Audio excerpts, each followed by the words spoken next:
Angelina Nadia bercerita Secangkir Harapan, cerita inspiratif, penghangat hati, penguat iman. Kanker menggerogoti tubuhku. Keterbatasan ekonomi menguji hidupku. Tapi syukurku pada Tuhan tetap utuh. Usianya 49 tahun saat ia divonis kanker dan operasi pengangkatan harus segera dilakukan. Ia terkejut, cemas. Operasi dilakukan hanya sehari setelah dokter memberi vonis. Pikirannya berkecamuk, hatinya remuk. "Mama, jangan mati. Pulang ya ke rumah setelah operasi ya, Ma." Si bungsu terisak. Pikirannya terus berputar. Belum lama ia menguburkan adik mama, penderita kanker. Beberapa waktu sebelumnya ia ikut mengantar ke pulangan sepupu juga karena kanker. Sang ibunda pun masih berjuang hadapi penyakit yang sama. Kami berteman sejak SD, pertemanan rasa saudara. Rosa seorang perawat senior. Bekerja keras, tangguh, baginya tak ada yang sukar.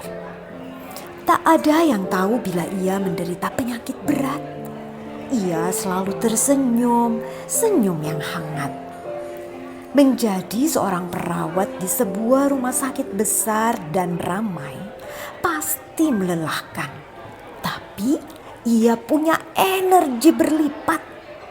Di sela waktu luang, ia menawarkan produk yang dijualnya seperti jus buah nikmat.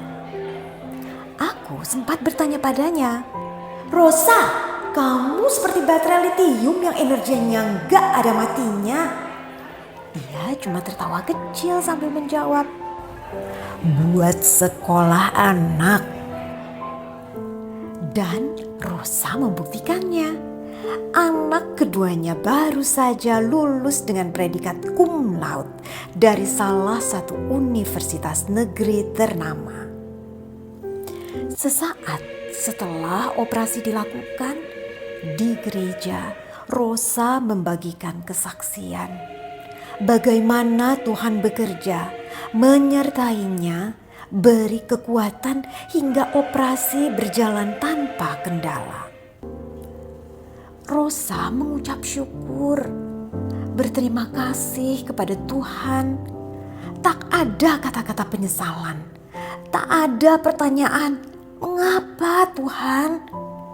Yang ada hanya tangis haru, syukur atas kebaikan Tuhan. Mendengar kesaksiannya, aku terdiam, kehabisan kata-kata. Aku kemudian teringat cerita Charles Blondin, si pemain akrobat tali terkenal dari Prancis. 14 September 1860 menjadi awal ketenarannya. Ia menjadi orang pertama yang menyeberangi air terjun Niagara. Charles menyeberang di atas tali yang membentang sepanjang 11.000 kaki.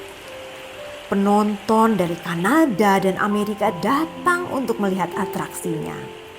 Charles sering melakukan aksi nekat yang berbeda. Ia menyeberang di atas tongkat, di atas sepeda, atau dengan mata tertutup. Penonton tercekam, sesekali berseru, "Oh!" dan "Oh!"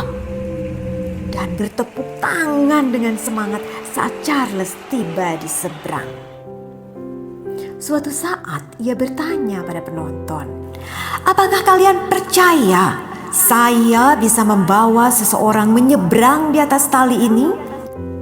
Penonton dengan antusias menjawab, "Ya, kami percaya. Kamu adalah pemain akrobat tali terhebat di dunia." "Kalau begitu, saya mengajak satu penonton untuk menyeberang bersama saya." penonton diam. Tak ada yang mengangkat tangan. Sampai akhirnya seorang anak muda maju. Charles menggendongnya menyeberangi air terjun Niagara. Suasana mencekam. Penonton menahan nafas hingga Charles dan si anak muda tiba di seberang. Penonton bersorak.